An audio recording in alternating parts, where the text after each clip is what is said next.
Ukraine से सुरक्षित संभल पहुंचे 4 छात्र और बोले थैंक यू इंडियन एम्बेसी।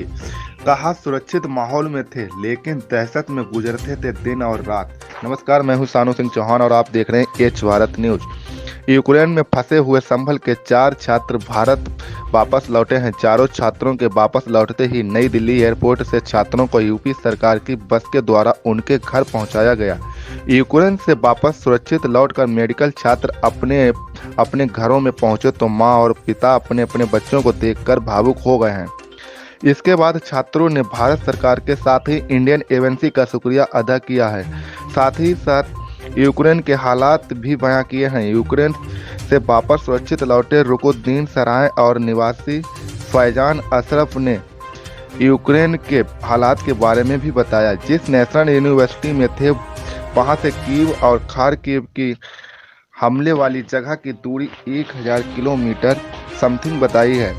माहौल सुरक्षित था लेकिन जिस जगह हमले हो रहे थे वहां के हालात सुनकर दिन और रात दहशत में गुजर रहे थे।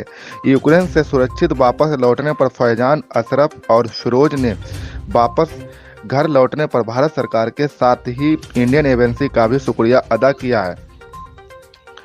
फैजान का कहना है कि भारत सरकार के साथ ही हम हंगरी गवर्नमेंट का भी शुक्रिया अदा करते हैं क्योंकि हंगरी सरकार और इंडियन एम्बेसी के बीच अच्छे तालमेल के कारण ही संभव हो सका है। भारत लौटने पर राज्य सरकार ने परिवार से मिलाने के लिए जो सेवा दी है उनका भी शुक्रिया अदा करते हैं। Bureau report H Bharat news.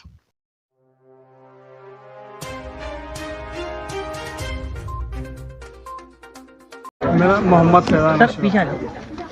Faizan जी, आप यूक्रेन से लौटे हैं तो क्या थे वहाँ के हालात और कैसा लौटे? जहाँ पर हम थे उस रोड में उस रोड में वहाँ तो सेफ थे, वहाँ कोई थे, लेकिन कीव और खार्किव में थोड़ा रिस्क था।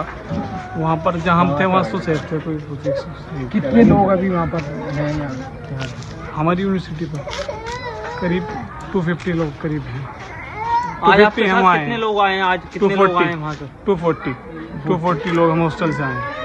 तो कैसे मदद मिली जो है?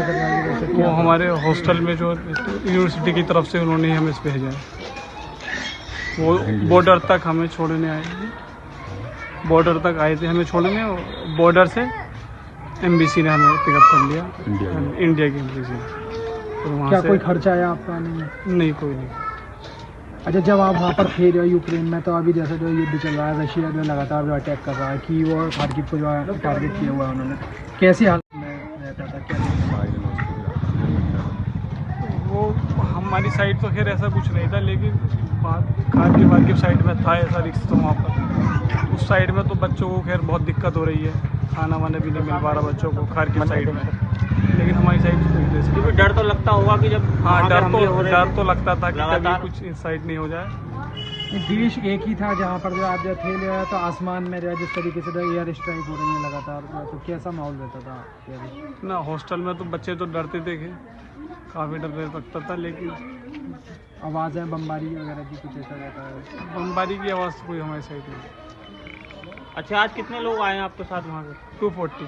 अच्छा, यहाँ संभल क्षेत्र के कितने लोग हैं? संभल क्षेत्र के हम 4 लोग। कार में जो आए हो आप? 4 लोग। हम 5 लोग आए हैं, एक रामपुर के थे। अच्छा, और एक 4 संभल के। कहाँ के संभल के? अब क्या कहना चाहते हैं जिस तरीके से आप भारत लौटे हैं? हम सरकार का शुक्रिया अदा करना चाहते हैं कि उन्होंने हमें बुला लिया जैसे। Thank you.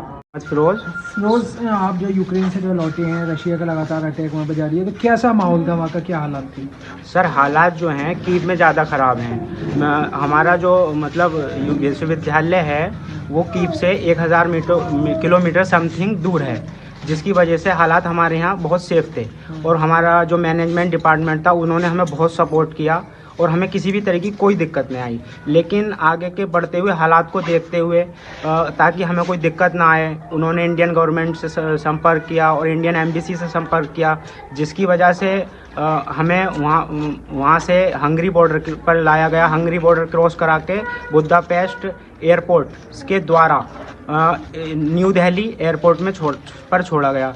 जिसकी वजह से हम जैसे इंडियन गवर्नमेंट, इंडियन एम्बेसी के बहुत बहुत दिल से, तहे दिल से शुक्रिया अदा करता हूँ। और इसके साथ साथ मैं हंगरी गवर्नमेंट का भी दिल से शुक्रिया अदा करता हूँ, क्योंकि उन्होंने हमारी इंडियन गवर्नमेंट से इतना अच्छा कॉम्बिनेशन बनाकर हमें अपने वतन तक पहुँचाया, अपने माता पिता से मिलवाया। और फिर हमें न्यू दिल्ली से यहाँ तक लाने में राज्य सरकार का भी बहुत बड़ा हाथ है। उनके लिए भी आर्थिक धन्यवाद। Thank you. अच्छा, जिस और आवाज़ नहीं आती थी, हालात जो है खार्किव एंड कीव में ज़्यादा खराब है। लेकिन वहाँ डर तो लगता होगा उस दौरान में जब आप रहते हो। सर, कितने दिन वहाँ पे हॉस्टल में रहे थे आप? सर मैं समथिंग 3 महीने। अब जो हालात खराब हुए थे, हाँ। तो उस दरमियान में क्या दिन काटे आपने? 2 दिन 3 दिन? अभी लास्ट हाँ। अटैक से हाँ। 3-4 दिन इतने ही हमारी गवर्नमेंट ने एक्शन लिया। और हम खाने पीने की कोई दिक्कत तो नहीं सर, खाने पीने की कोई दिक्कत नहीं है अभी तक। हाँ चलो ठीक है।